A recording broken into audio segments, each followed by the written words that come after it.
this is a personal versus I want to see. This is something growing up. Friends and I always debated who will win.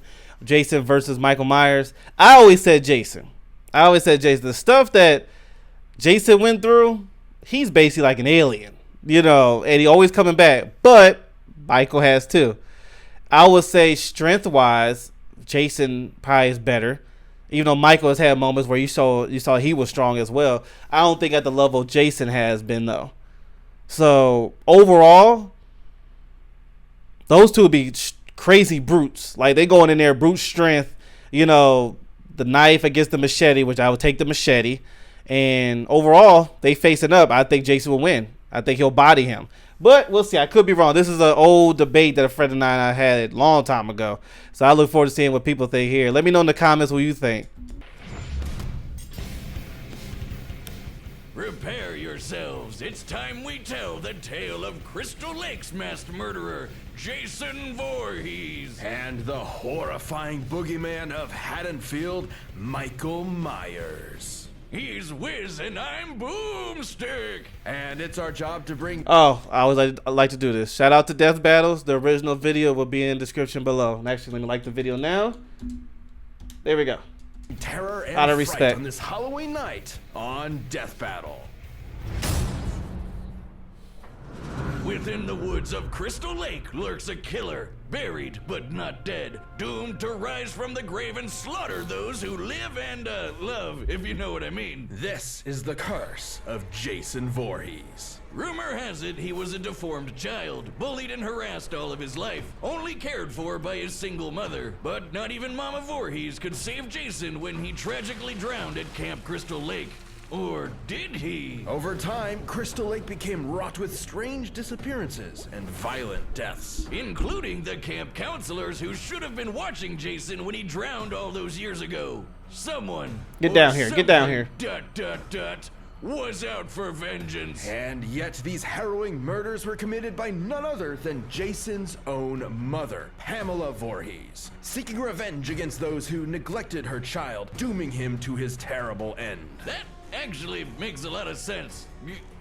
Good for her, I guess. However, even after her killing spree was cut short, the deaths continued. Nobody could prove it, but maybe, just maybe, Jason was still alive. Holy shit! Yeah, he's definitely alive. Wait, has he been living in the lake this whole time? Jason has fortitude far beyond any normal man. You can swing an axe in his face, blast half his body away, or trap him in an exploding building. Yet it will all be in vain. Even when see what I mean? Few survivors of his attacks hacked him to pieces, Jason rose again. Seriously, this happens a lot. He has a lot of plot armor though. True source of his unkillable nature. Some say it's an indigenous curse, others say it's the Necronomicon, and some even say it's a hell worm. So, not too many reasonable answers. Either way, be careful, or you just might end up on the wrong side of Jason's trusty machete, something he uses with enough strength to split skulls and pierce metal. Even when Jason has no weapon, he can be resourceful and oddly creative with his kills. He might bludgeon you to death with a sleeping bag, drown you in a garbage can, or snap you in half between a bedfold. Worst of all, this demented mama's boy will always get his prey. Oh, you think you can run away? Well, think again, idiot. He can teleport. No, he can't. Oh, yeah? Well, how about the time he appeared in multiple places at once around this dance floor? See? Teleporting. Wrong. Hallucinations resulting from a mix of cocaine and panic. Okay, smartass. How about when he teleported from one end of this ship to another? How'd he get there? Actually, when watching the full scene for complete context, there is plenty of time afforded for Jason to jump down the deck while off camera. He is quite athletic after all. What, without making any sound? The guy's built like he's made of 100 brick houses. Are we watching the same movie? Look, fans have argued this for years, and while admittedly those moments are questionable, they're not enough to prove actual teleportation. Okay, how about this one? In Jason X, where 3 soldiers are shooting him straight on, and he just disappears. Poof! Gone!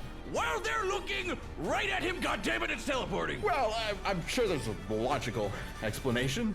I just stared at this scene while processing 900 trillion frames per second, and Boomstick is correct. Ha! Also, now my eyes are broken.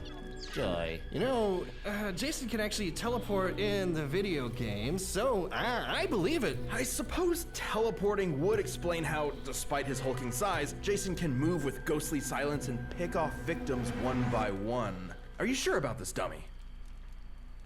Dummy?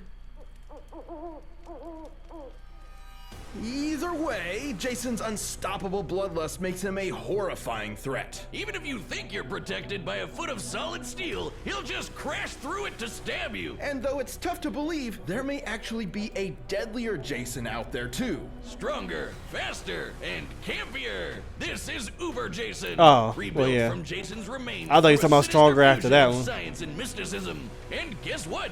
Normal Jason later fought Uber Jason and actually held his own. Yeah, the comics get kind of wacky. Just Yeah. go with it. What about to say Only comics be natural saying for anything a now? monster that has fought other supernatural entities. Like Freddy Krueger, Leatherface, and the groovy man himself, Ash Williams. Indeed. So be warned, if you ever see a shadow moving through the darkness and hear a familiar, run. Jason is out to find you, and chances are you are not leaving alive.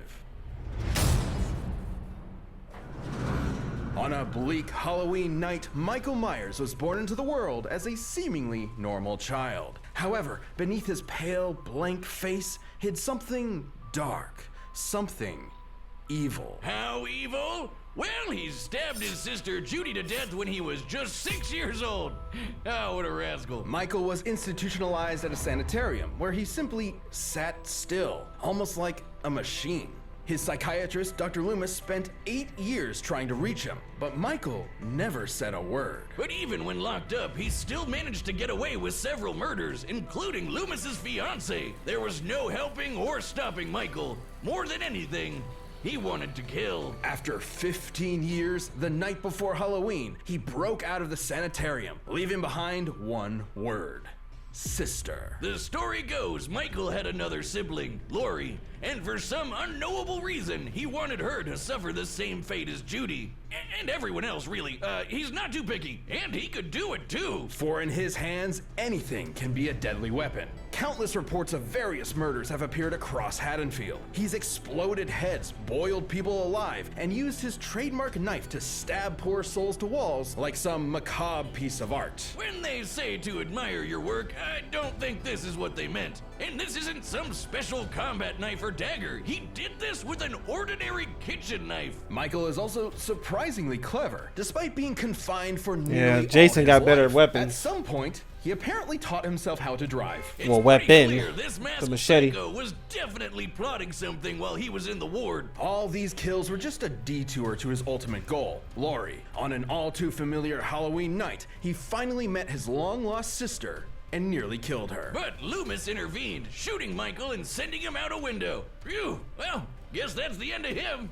Yeah, you know it's not. No one knows how, but the body simply vanished, only to return later that night as if nothing had happened. There's a reason why they call him the Boogeyman. Even after being set on fire and rendered comatose, Michael Myers would not be stopped. Almost like he's I mean, let's some just kind say of it. Plot armor. invincible undead monster. Many It's what keep these explanations companies have been a lot of given money. for Michael's strange They can't kill these guys abilities, off. but They gotta some give them the reputable plot armor. sources suggest he's Him and bound Jason. to the ancient druidic curse of Thorn, whose symbol is, well, they say it's an ancient icon of Halloween, but it's actually the Norse rune for Thor, sometimes called the Thorn rune. I think they just Googled rune and thorn and called it a day. Whoa. Is Michael Myers a Viking? Yes! Awesome! Curse or no curse, Michael is inexplicably driven to kill without hesitation, and his victims almost never see him coming. You said, uh-oh.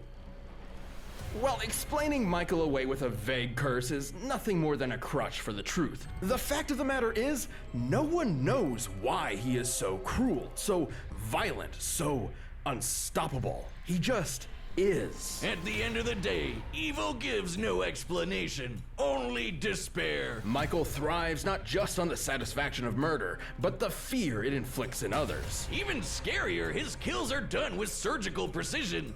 He can murder you as quickly or slowly as he wants. This guy knows exactly what he's doing with that kitchen knife. He's like a hibachi chef of death. And yet, his attacks were almost brought to an end by Laurie herself. But when the time came for the final blow, Michael proved his intelligence and wit by faking his own death using a bomb. Plot armor. Oh, well, They can't getting kill his him. They sister make to the studio commit too much murder money. for him.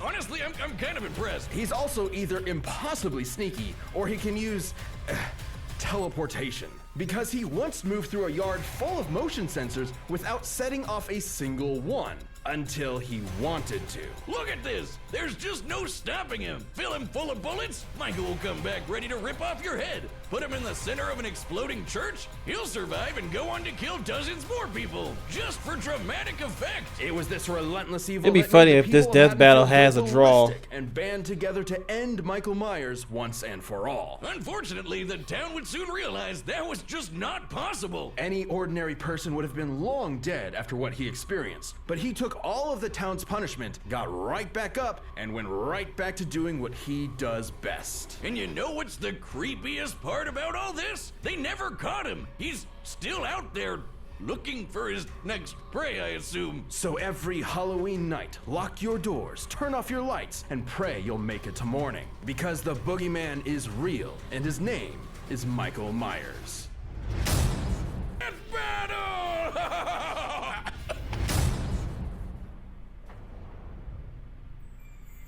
Mother is talking to you. The blackest eyes. The devil's eyes. Kill her. Kill her.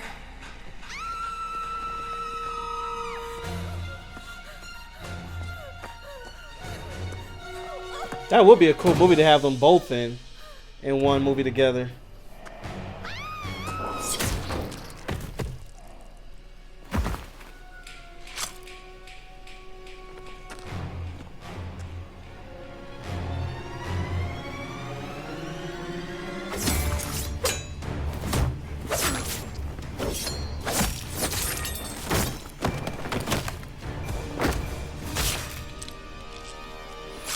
Yeah, you're not gonna hear any noise from them. It's gonna be like Terminators fighting each other. Alex, where are you? We gotta go. Jay's gonna be like, "Where do you think you're going?"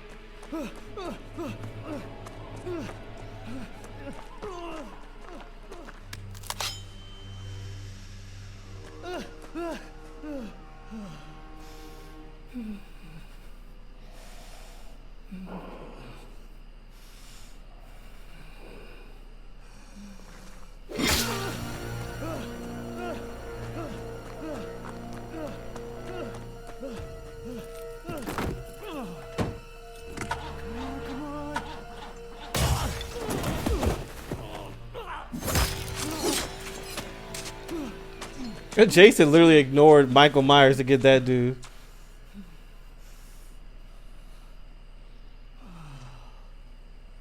Yeah, just sit there. Oh my goodness. Yeah, just sit there.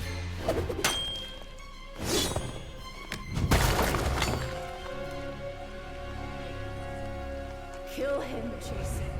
Kill him. Make Mother proud.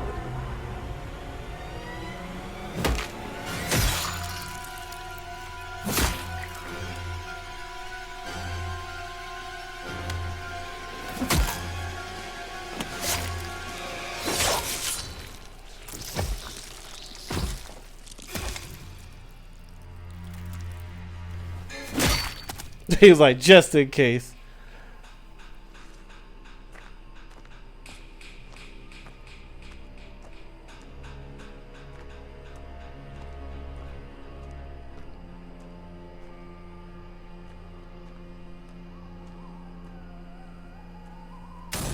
Oh, okay, I thought they was gonna do some more plot armor where something crazy, like he grabs both his faces, put it together, put it on his head. I'm like, oh, come on now.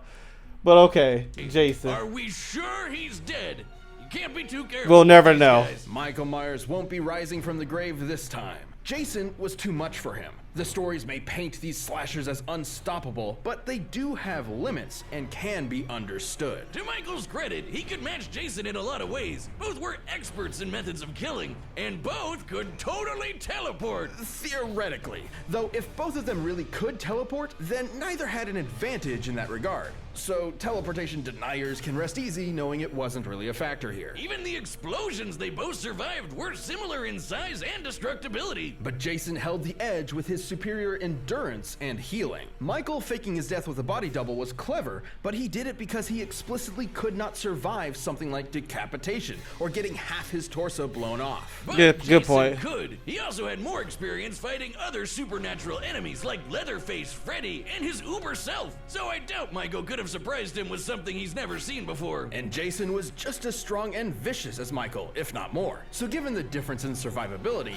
he had a much better chance of striking Michael down first. In a battle between two unkillable monsters, it's only natural it would come down to who was more unkillable. After being ripped to pieces, Michael can now rip in peace. Right, Jocelyn? Jocelyn? Hello? The winner is Jason Voorhees. All right. Well, yeah, it was hard for me to believe that Michael Myers would win. Love them both, but facing off, Jason would take that. In the back of my head, I thought they was gonna do some plot armor nonsense where they have his grab his face, put it together. I'm like, all right, that's never happened in the movies. Jason maybe get away with that, but Michael Myers, no. But I'm glad they didn't let that fly. So yeah, anyway, shout out to both and regardless. But shout out to Death Battle, and thank y'all so much for tuning in. Let me know in the comments who you chose. I'll check you later.